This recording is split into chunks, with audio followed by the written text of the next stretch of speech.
Hello everyone, क्वेस्पेक के amazing platform पर आप सभी का स्वागत है बच्चों। चलिए एक छोटा सा टॉपिक पढ़ते हैं बेटा। Heat of combustion. Heat of combustion क्या है? 1 मोल ऑफ हाइड्रोकार्बन को कंप्लीटली कंबंशन कराने पर इवॉल्व होने वाली हीट को ही आप क्या बोलेंगे बेटा? हीट ऑफ कंबंशन बोलेंगे। देखिए क्या कहा है, enthalpy change when 1 mole of compound is completely burn. उसका ऑक्सीडेशन करा रहे हैं, उसका कंबंशन करा रहे हैं, कंप्लीटली कंबंशन पर एंथैल्पी चेंज जो होगा उसी को क्या बोलोगे बेटा? आप हीट ऑफ कंबंशन बोलोगे। It is the energy liberated during complete combustion. देखो complete combustion of organic compound, कि उस ऑर्गेनिक कंपाउंड का कंप्लीट कंबंशन होना चाहिए, उसमें इवॉल्व होने वाली हीट एनर्जी ही आपकी क्या होगी? हीट ऑफ कंबंशन होगी बेटा। अब ऑर्गेनिक कंपाउंड में अपन ऑर्डर कैसे डिसाइड करेंगे हीट ऑफ कंबंशन का? उसके लिए देखो सबसे पहले आप जो फैक्टर देखोगे वो देखोगे बेटा नंबर ऑफ कार्बन एटम्स, कि जितने नंबर ऑफ कार्बन एटम ज़्यादा होंगे उतनी ही आपकी हीट ऑफ कंबंशन भी ज़्यादा होगी। फिर अगर number of carbon atom similar हैं तो आप उस हाइड्रोकार्बन की स्टेबिलिटी पे जाएंगे। क्या जाएंगे बेटा? उसकी स्टेबिलिटी पे, क्योंकि ये स्टेबिलिटी के इन्वर्सली प्रोपोर्शनल होगा।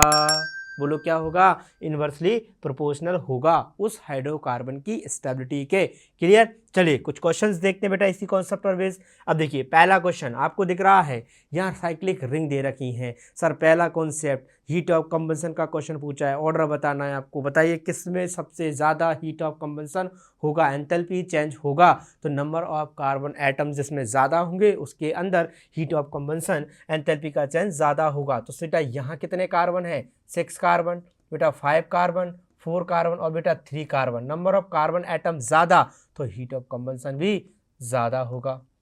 ठीक है। सेकंड क्वेश्चन में देखिए आप, सेकंड में आप क्या करेंगे बेटा? सबसे पहला बेटा नंबर ऑफ कार्बन पे जाएंगे। किस पे जाएंगे? Number of carbon. इसे में ए, इसे बी और बेटा यहाँ सी और ये डी। अब देखो आपको दिख रहा होगा बेटा सी और डी में number of carbon atom similar हैं, इनसे तो ज़्यादा है, मतलब इन दोनों की हीट ऑफ कंबंशन तो इनसे तो ज़्यादा होगी। क्लियर? फिर क्या देखेंगे? इन्वर्सली प्रोपोर्शनल होगी उस हाइड्रोकार्बन की स्टेबिलिटी के। तो जो हाइड्रोकार्बन कम स्टेबल होगा, अब यहाँ कितने अल्फा एच बोलो 2 अल्फा हाइड्रोजन होंगे और यहाँ कितने हैं? अरे बोलो यहाँ बेटा, यहाँ ये अल्फा कार्बन, यहाँ 3 अल्फा हाइड्रोजन होंगे। तो कम स्टेबल तो ये हुआ, तो सी की सबसे ज़्यादा होगी, फिर डी की होगी। अब इन दोनों को कंपेयर करना है, तो इन दोनों को कैसे कंपेयर करेंगे आप? नंबर ऑफ कार्बन से। किससे? नंबर ऑफ कार्बन से। तो कार्बन किस में ज़्यादा है भाई? आपके बी के अंदर, फिर वी होगा और फिर आपका ए होगा। ये इनके हीट ऑफ कंबंशन का ऑर्डर होगा। अरे होगा कि नहीं होगा? अब बताइए थर्ड वाले में जाइए। थर्ड में आपको दिख रहा है बेटा साइक्लिक रिंग दे रखी है बेटा। आपको यहाँ नंबर ऑफ कार्बन एटम से इसको देखना है। किससे देखोगे? नंबर ऑफ कार्बन एटम जिसमें ज़्यादा उसका हीट ऑफ कंबंशन भी ज़्यादा होगा। देखो यहाँ कितने हैं बेटा? बोलो 3 और 2 5 कार्बन है, यहाँ बेटा 4 कार्बन है और यहाँ 6 कार्बन है। बोलो भाई तो बताओ, अगर ये ए, इसे वी लिख दूँ, इसे सी लिख दूँ, तो बोलो सबसे ज़्यादा किसका होगा? सी का, फिर बोलो ए का और फिर बेटा बी का। ये यहाँ पर ऑर्डर होगा। अब लास्ट क्वेश्चन देखिए फोर्थ वाला। क्या इन सभी स्ट्रक्चर्स में number of carbon atom similar हैं? क्या इनमें number of carbon atom similar हैं? हाँ। तो अब आप किस पे जाएंगे? बोलो भाई इसको किससे सॉल्व करोगे आप? लास्ट वाले क्वेश्चन को इन्वर्सली प्रोपोर्शनल होगा स्टेबिलिटी ऑफ हाइड्रोकार्बन, उस हाइड्रोकार्बन की स्टेबिलिटी के इन्वर्सली प्रोपोर्शनल होगा। और अब हाइड्रोकार्बन में कौन है बेटा आपके पास? एल्कीन। तो एल्कीन की स्टेबिलिटी किससे देखूंगा मैं?